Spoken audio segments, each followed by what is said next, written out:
This is a little-known suspense thriller that very few people have seen, yet its entire mystery is tightly constructed and completely flawless, and the ending of the film leaves you deeply unsettled long after watching it. So, without further ado, let's take a look at this Danish hidden gem, The Keeper of Lost Causes, The Absent One, and the terrifying story it tells. At the very beginning of the story, one night, the male protagonist Carl is suddenly stopped on his way home by a stranger. It turns out the man had previously sent Carl an email, asking him to help investigate a case, but he never received any reply. So the man wanted to know whether Carl had actually received that email, because the case meant everything to him. But Carl, not understanding the situation, casually said he would look into it when he had time. After saying that, he turned and left, unaware that his indifferent attitude would end up costing an innocent person their life. Soon the next day arrives, and Carl suddenly receives a report. When he gets to the scene, he realizes that the man he met the night before has committed suicide at home by slashing his wrists. According to the officers at the scene, the man's name was Henry, and he used to be a police officer as well, but 20 years ago. After his 2 children were murdered, Henry completely retired from the force. Then the officer tells Carl that before his death, Henry left him a package. When Carl opens it, he finally realizes that the case Henry wanted him to investigate was the truth behind the murder of his 2 children. But because Carl didn't take it seriously at the time, Henry chose to end his life, gambling that Carl would investigate the truth after his death. According to the materials Henry left behind, his 2 children, Thomas and Mary,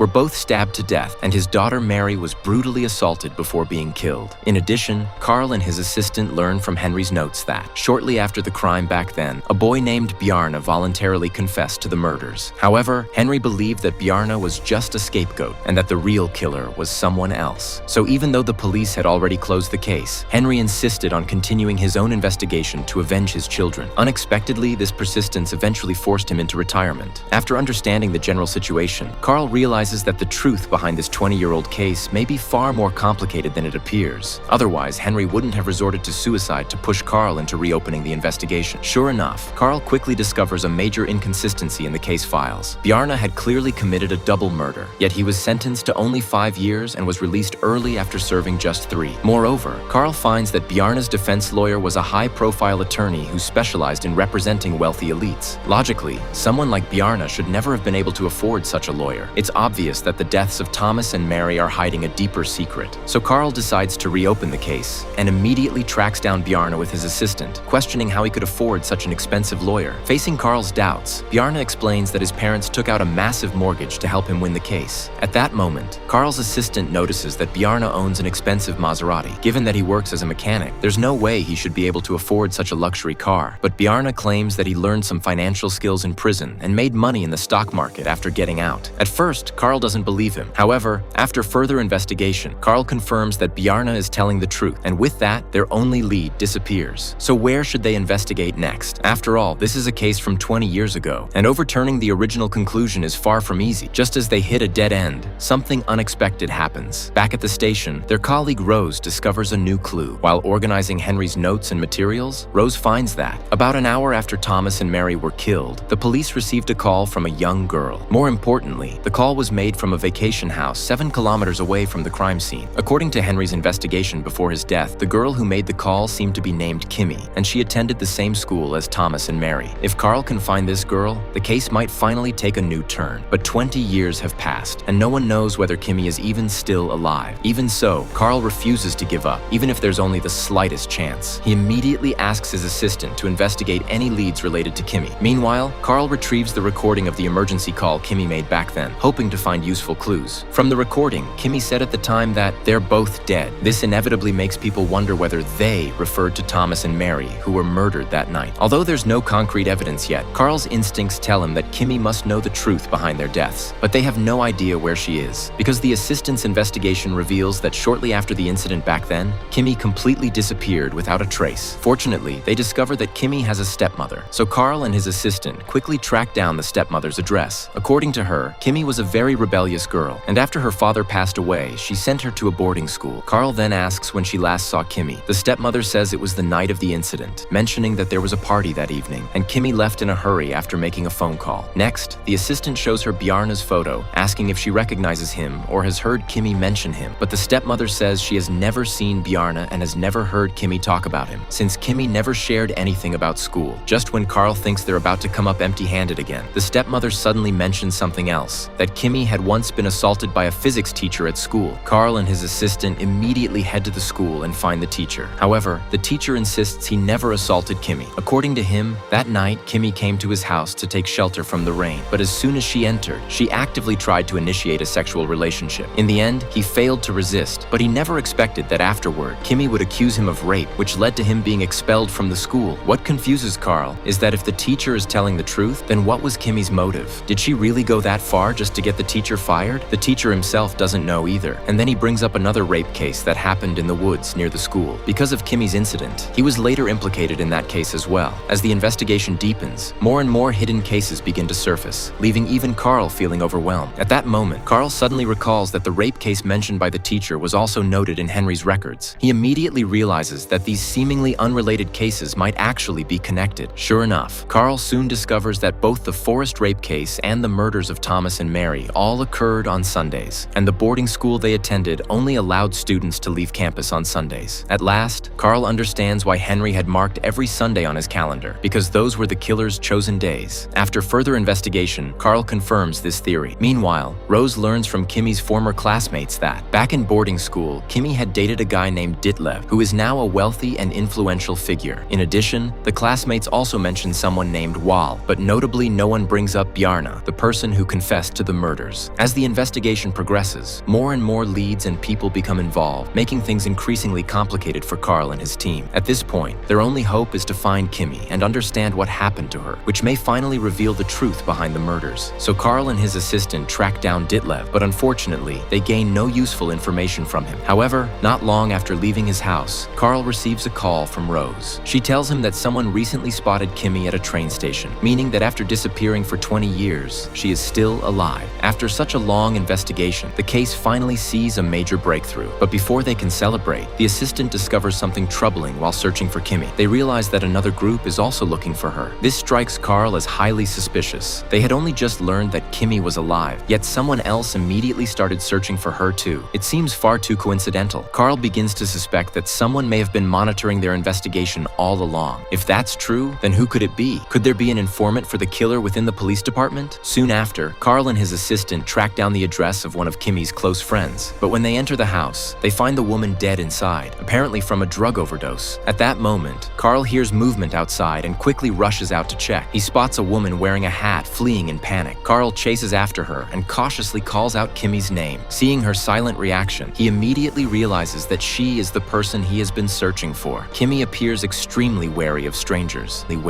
So Carl lowers his gun and tries to show her that he means no harm. But in the very next second, something unexpected happens.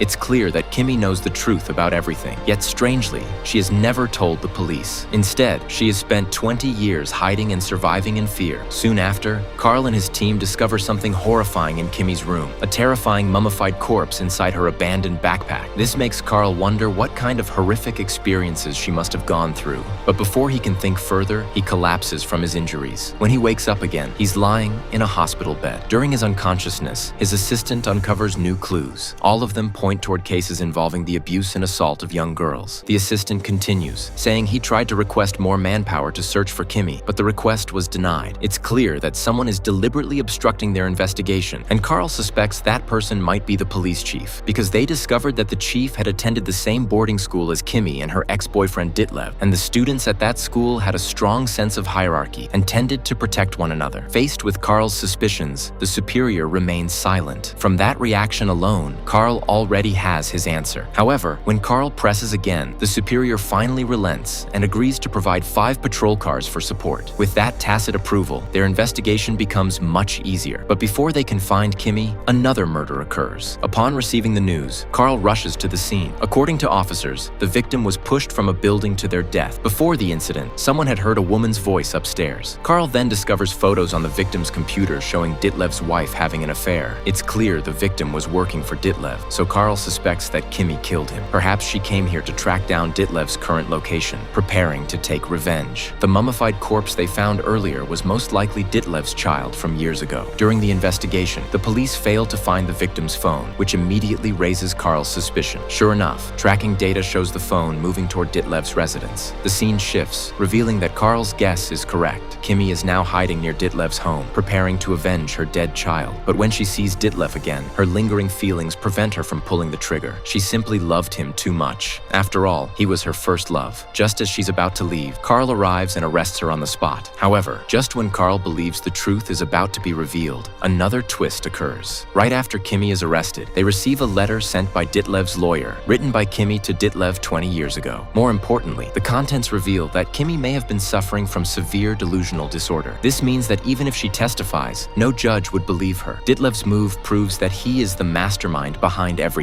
Yet even knowing the truth, Carl is powerless, because there is no concrete evidence linking Ditlev to the crimes. After coming this far, Carl refuses to give up. Even if her testimony has no legal weight, he asks Kimmy to tell him the whole truth. It turns out that all the murders and hidden crimes they uncovered were orchestrated by Ditlev and his friend Wall, and everything that happened to Kimmy was also caused by Ditlev. Back then, Kimmy and the handsome young Ditlev attended the same boarding school and soon became lovers. But unexpectedly, one day, Diet suddenly told Kimmy that he was certain he was going to fail his physics class. More importantly, Diet blamed the failure entirely on his physics teacher, and he wanted Kimmy to help him get the teacher kicked out. That was why, later on, Kimmy deliberately initiated a sexual relationship with the physics teacher. Afterward, she falsely accused him of rape and only withdrew the accusation once the teacher agreed to leave the school. As for the dried corpse Carl discovered, it was indeed Diet's child. 20 years ago, Kimmy suddenly told Diet that she was pregnant, but he showed no happiness at all, because in his eyes, Kimmy was nothing more than a plaything. That same night, Diet's accomplice Wall suddenly told him that the brother and sister they had been bullying, Thomas and Marie, were home alone. So Diet took Kimmy and his friends, disguising themselves as masked intruders, and went to Thomas's house, including Bjarne, who later turned himself in after the crime. In the end, they brutally assaulted and murdered Thomas and his sister Marie. This was the true story behind the murder case Carl had been investigating. After witnessing this horrifying scene, Kimmy left on her own.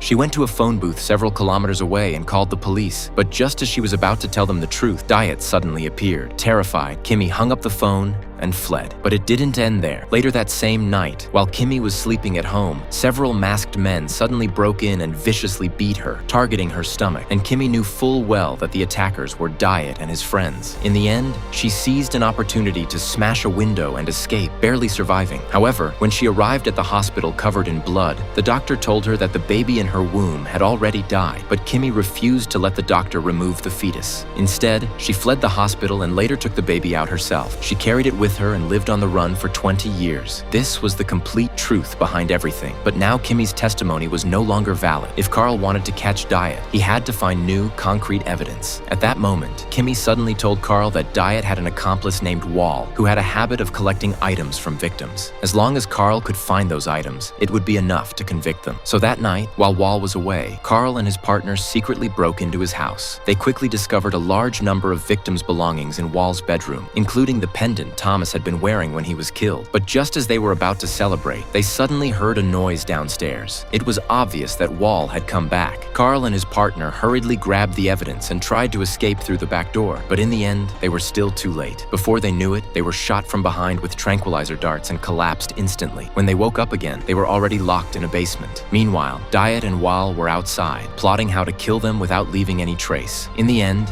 they decided to stage it as a drunk driving accident. They ordered their men to force large amounts of liquor into Carl, but unexpectedly, one of their men was smashed to death with a hammer by Kimmy, who had escaped from the police station and rushed there. Although Kimmy saved Carl and his partner, she didn't untie them. Instead, she picked up a shotgun, determined to take revenge on Diet herself. Seeing this, Carl desperately tried to stop her, but the pain Diet had caused Kimmy was something no one else could ever understand. She had to carry out her revenge with her own hands. So Kimmy turned and walked away with the shotgun. Soon after, Diet came down to the basement, only to find his man lying lying in a pool of blood. Before he could even process what was happening, the lights suddenly went out, and with a gunshot, he saw Kimmy standing in the distance holding a gun. Terrified, Diet turned and ran for his life. At the same time, Wall, who was waiting outside, heard the gunshot and immediately realized something was wrong. He grabbed a shotgun and headed toward the basement. Meanwhile, Carl and his partner managed to free themselves, but just as they were about to go after Kimmy and Diet, they ran into Wall, and a gunfight broke out immediately. After a fierce struggle, Carl's partner successfully shot and killed Wall. The scene then shifts. At this moment, Kimmy had already captured Diet in another room. She poured a large amount of gasoline over him, clearly intending to burn him alive. But before she could act, Carl arrived just in time. He tried desperately to stop her, not to save Diet, but because he couldn't bear to see Kimmy destroy the rest of her life because of someone like him. As for Diet's crimes, the law would deal with him. But after wandering through life in a daze for 20 years, Kimmy had already completely lost the will to live. So she resolutely ignited the gasoline, watching as Diet was burned alive. After taking her revenge, Kimmy no longer had any reason to go on living, so she calmly walked into the flames and ended her own life. Kimmy's death left Carl devastated. After everything he had done, he still couldn't save someone who had long since decided to die. And yet, for Kimmy, perhaps this ending was a kind of release. After all, she had carried that guilt and pain for 20 long years.